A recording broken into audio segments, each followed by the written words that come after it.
čeká nás fakt ještě dlouhá cesta. Jsi si opravdu jistý, že to zlato rejžoval tady? Jo, když jsem malý, tak mi o tom děda vyprávěl. Musíme to zkusit. OK, no, ale podle té mapy jsou to ještě 2 dny cesty. Tak ať už tam jsme.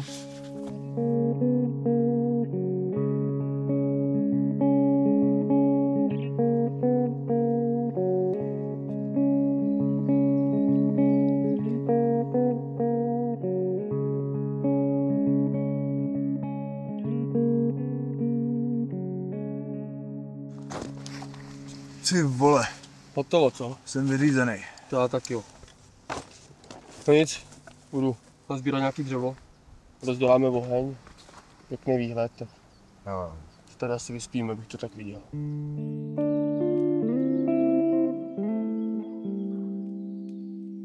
Umíš si to představit? Jak bohatý budeme, až to zlato najdeme? Musíme postavit toho sporu, jak jsme kdysi chtěli. Už si budeme jenom užívat. Jo. Kapsy plný peněz a ještě k tomu budeme jenom chlastat a bavit se ve vlastní hospodě. Tak jsme to vždycky chtěli. Tak snad tam něco bude. Kolik nás toho vůbec zítra čeká? Hele, vypadá to, že zítra před obědem bychom tam měli dorazit. Tak? Luka? Jo? Au! Jo! Ty vole! Že to nemohl podat normálně? Ježiš, tak sorry ty vole, asi jsem chtěl, aby tam ta mapa spadla, ne? Neboj se, já moc dobře vím, kudy jít. No, to doufám.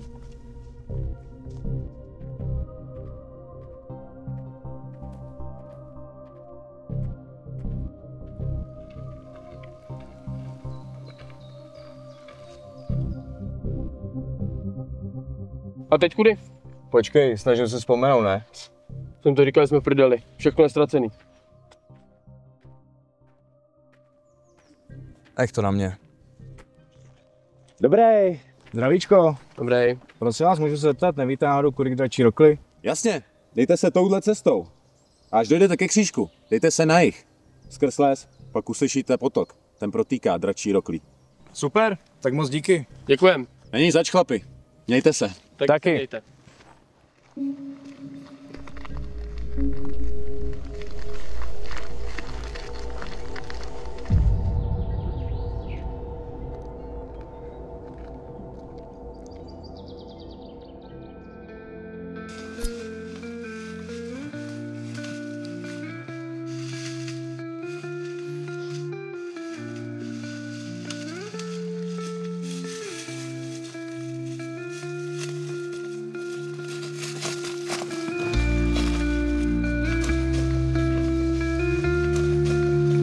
My jsme to našli.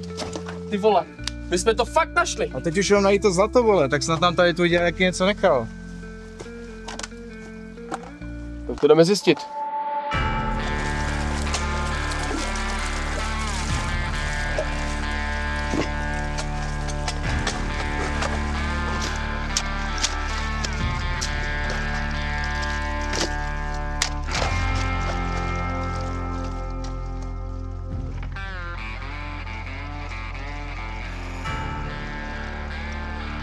Hej, Vojto! To si děláš prdel.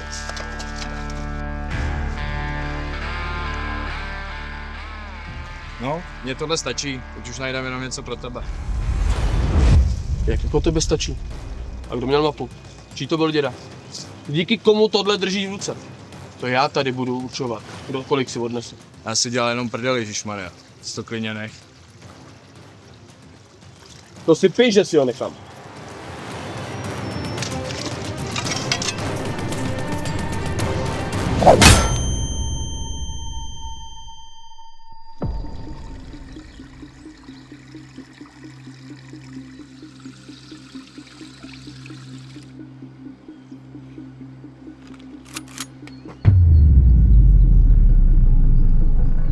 Koukám, že jste trefili.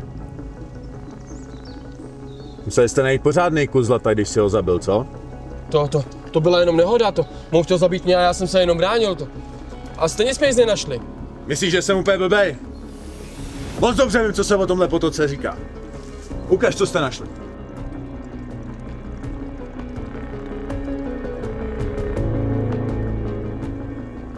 No moc pěkný. Kolik toho máš? Tohle je všechno. A klidně si to vem za to, že jsi nám poradil. Moje rady jsou na zlato.